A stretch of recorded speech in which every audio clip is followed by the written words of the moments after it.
अनम खुला के कागजात पर दस्तखत करती है और ये अपने भाई नवीद को पकड़ा देती है कि भाई इस तरह करें कि ये ना फहद के घर भेज दें। मैंने फ़ैसला कर लिया है, अब मैं उसके साथ नहीं रहूँगी। यहाँ पर अनम की वालदा कहती है कि बेटा एक दफ़ा फिर सोच लो, पूरी ज़िंदगी का मामला है, क्या तुम रह पाओगी फहद के बगैर? जवाब में अनम कहती है कि मैंने अपनी ज़िंदगी का सबसे गलत फ़ैसला किया था, फहद के साथ शादी करके, उससे मोहब्बत करके।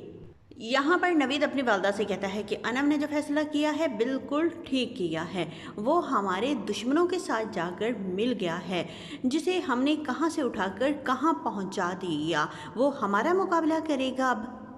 जवाब में अस्मा कहती है कि बेटा जो कुछ भी फहद को हमने दिया ना, वो तुम्हारे बाबा की ख्वाहिश थी। अब हम क्या कर सकते हैं, ये सब कुछ तुम्हारे बाबा ने अनम की खुशी के लिए किया था। वैसे वो शख्स इस काबिल था ही नहीं, लेकिन जो हुआ सो हुआ। अब ये देखो ना कि अनम का क्या होगा। इस पर नवीद कहता है कुछ नहीं होगा अनम, हम अपनी बहन को यहाँ रखेंगे, हमारी बहन हमारे घर में राज करेगी। अस्मा परेशान होती है, क्या सारी ज़िंदगी अब अनम हमारे घर में रहेगी? सारी ज़िंदगी इसकी बर्बाद हो गई मेरी बेटी की। लेकिन अब वो खामोश है क्योंकि अनम का भी यही फैसला है। नवीद वो कागजात लेगा, वकील को देगा और ये कागजात पहुंच जाते हैं फहद के घर में। और देखो कि वहाँ पे पहले से सजल मौजूद होती है। जब डाकिया ये कागजात लेकर आता है, डाकिया वो कागजात पकड़ाएगा सज्जल को, और सज्जल वो कागजात लेकर जाती है घर में और जाकर दिखाती है फहद की वालदा को कि ये देखें, अनम ने ना आपके बेटे से खुला लेने का फ़ैसला कर लिया है। असल में वो फहद के साथ रहना ही नहीं चाहती, बस ये तो फहद ही है उसकी मोहब्बत में पागल हुए जा रहा है। इस पर तो फहद की वालदा को बहुत गुस्सा आता है कि अब ये अनम इस घर में कभी भी नहीं आएगी। इतने में फहद भी घर आ जाता है। फहद कहता है मामा क्या हुआ, क्यों गुस्से में हैं? तो इसकी वालदा कहती है ये लो, तुम्हारी मोहब्बत लाडली बीवी ने ना खुला का नोटिस भेजा है। अब फहद तुम मेरी एक बात सुन लो कान खोल के कि अब कभी भी अनम इस घर में नहीं आएगी। फहद को बहुत गुस्सा आता है, वो अपने कमरे में जाएगा और वहाँ पर जाकर चीज़ों को पटकता है कि मैं उससे इतनी मोहब्बत करता हूँ और उसने क्या कर दिया। अच्छा ऐसा है तो फिर ऐसा ही सही, वो मेरे बगैर अगर रह सकती है तो मैं भी उसके बगैर रह लूँगा। वैसे ये बहुत रोता है, बहुत पछता रहा होता है। दूसरी तरफ अनम भी बैठ के रो रही होती है और इधर अरूसा इसके पास आती है और कहती है कि अनम तुमने बहुत गलत फ़ैसला किया है, तुम ही हार मान जाओ, तुम एक दफ़ा फहद भाई से बात कर लो, मामला हल हो जाएगा। जवाब में अनम कहती है नहीं, कोई ज़रूरत नहीं, और तुम्हें मुझे ना मशवरे देने की ज़रूरत नहीं। मैंने जो अपने लिए फ़ैसला लिया है बेहतर ही लिया है। तो अरूसा फिर भी बाज नहीं आती, बहुत अच्छी बनने की कोशिश करती है। ये फिर फहद को कॉल करती है कि भाई आप इस तरह करें, एक दफ़ा अनम से बात करें, वो बहुत परेशान है, मुझसे उसकी परेशानी देखी नहीं जाती, वो आपके बगैर नहीं रह सकती। जवाब में फहद कहता है कि अब क्या फ़ायदा, अब खुला का नोटिस उसने भेज दिया है, अब बात नहीं हो सकती। जवाब में अरूसा कहती है क्यों नहीं हो सकती है बात, आप कोशिश तो करें, अभी तो नोटिस भेजा है भाई, वो गुस्से में है। क्या आपको अनम से मोहब्बत नहीं है? जवाब में फहद कहता है हाँ है। तो इस पर अरूसा कहती है तो फिर आप इस तरह करें कि इस मामले को हल करने की कोशिश करें। आप दोनों एक दूसरे से मोहब्बत करते हैं, एक दूसरे के बगैर नहीं रह सकते, दोनों गुस्से में हैं और अपना गुस्सा ख़त्म करें। फहद भाई गलती आपकी है, आप अनम के पास आएँ, उससे माफ़ी मांगें और घर लेकर जाएं। लेकिन फहद नहीं मान रहा और इसे अपनी वालदा की भी बात याद आती है कि वो भी कहती है कि अब अनम इस घर में नहीं आएगी। और दूसरी तरफ नौशीन जाती है सज्जल के पास ताकि प्यार से उससे बात करे और जो अहमद के पैसे हैं वो इससे निकलवा सके।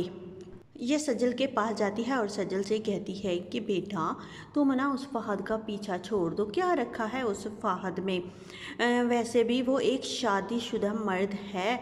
जवाब में सज्जल कहती है माँ आपने भी तो एक शादीशुदा और बच्चों के बाप से शादी की थी। फ़हद तो सिर्फ शादीशुदा है, उसका कौन सा बच्चे हैं और इतना हैंडसम भी है। जवाब में नौशीन कहती है, अच्छा बेटा, जो तुम्हें ठीक लगता है ना वो करो। वैसे फ़हद है तो हैंडसम, तुम ठीक कह रही हो, वो तुम्हारे साथ बहुत जचेगा। अच्छा छोड़ो ना, मैं तुमसे बात करने के लिए आई थी। वो अहमर के पैसे बेटा उसे दे दो, वो अभी तक खफा है। जवाब में सजल कहती है, क्या माँ, आप छोड़ भी दे एक बात का पीछा। आप उसका पीछा छोड़ ही नहीं रही। जब मैंने कह दिया कि मेरे पास पैसे नहीं हैं, जब होंगे तो मैं आपको दे दूँगी। अभी तो मैंने सारे पैसे खर्च कर दिए हैं। नौशीन बहुत परेशान होती है कि सज्जल तो नहीं मानने वाली, क्या करूं। उधर अहमर है मेरा बेटा, वो मुझसे नाराज़ हो गया है और वैसे भी उसके साथ बहुत ज़्यादती हुई है। सज्जल ने अच्छा नहीं किया, मैंने बहुत बड़ी गलती की। सज्जल की बातों में आकर ना अहमर के शेयर्स इसके हवाले करवा दिए। और इधर अनम है कि वो अब बाज नहीं आ रही। बार बार वो फ़हद की वालदा को फ़ोन करती है, उसका हाल चाल पूछती है और उसे देखो कि उसे कितनी अच्छी लग रही है सज्जल। अब इस बुढ़िया से बंदा पूछे कि तुमने इतनी ज़्यादा उम्र गुजारी है, तुम अंधी हो कि तुम क्या कर रही हो। इतना प्यार अगर तुम अपनी बहू को दो, उसका ख्याल रखो, जो कि इतने नाजों से पली हुई है, वो तुम्हारे घर में रहकर तुम्हारी खिदमत करना चाहती है, तुम्हें वो नहीं नज़र आ रहा। वो तुम्हारे लिए, तुम्हें खुश करने के लिए खाना बनाना सीखती थी, तुम्हारी खुशी की खातिर वो हर बात सह जाती थी ताकि घर में फसाद ना हो। और तुम्हें नज़र आ रही है सज्जल अच्छी, जैसे ये बुढ़िया अंधी हो, इसे कुछ समझ ही ना आ रहा हो। ऐसी ही औरतें होती हैं जो अपने बेटों का घर बसने नहीं देती और उसे अपने बेटे की खुशी नज़र आ ही नहीं रही कि मेरा बेटा किस हाल में है, किस तरह तड़प रहा है। और मैं हूँ कि सज्जल की खुशामदें किए जा रही हूँ। इसे तो चाहिए ये अनम को फ़ोन करती और कहती कि बेटा तुम घर वापस आ जाओ, जो भी बात है ना घर बैठ के हम मसला हल कर लेते हैं। लेकिन इसे मसला है सिर्फ अपनी बहू से, और सज्जल इसे बहुत अच्छी लग रही है, जो कि 2 दिन में इसे ऐसे तारे दिखाएगी कि ना इसका बाजू पकड़ के इसे घर से बाहर निकाल फेंकेगी। फिर इस बुढ़िया को अकल आएगी कि सज्जल अच्छी है या अनम।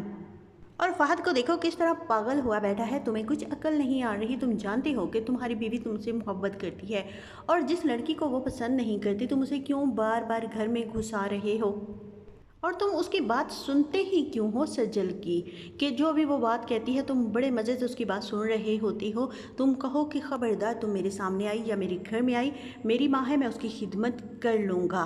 तुम्हें यहाँ रहने की कोई ज़रूरत नहीं, मैं कोई नर्स हायर कर सकता हूँ, कोई मुलाजमा रख सकता हूँ, और आइंदा तुम यहाँ मत आओ। ये अपनी वालदा से भी कह सकता है, वो मेरी बीवी है और मैं ये नहीं चाहता कि अनम को जो लड़की या जो पसंद ना हो, मैं उसे तंग करने के लिए वो घर में उस शख्स को बुला लूँ तो उसे गुस्सा तो आएगा ना।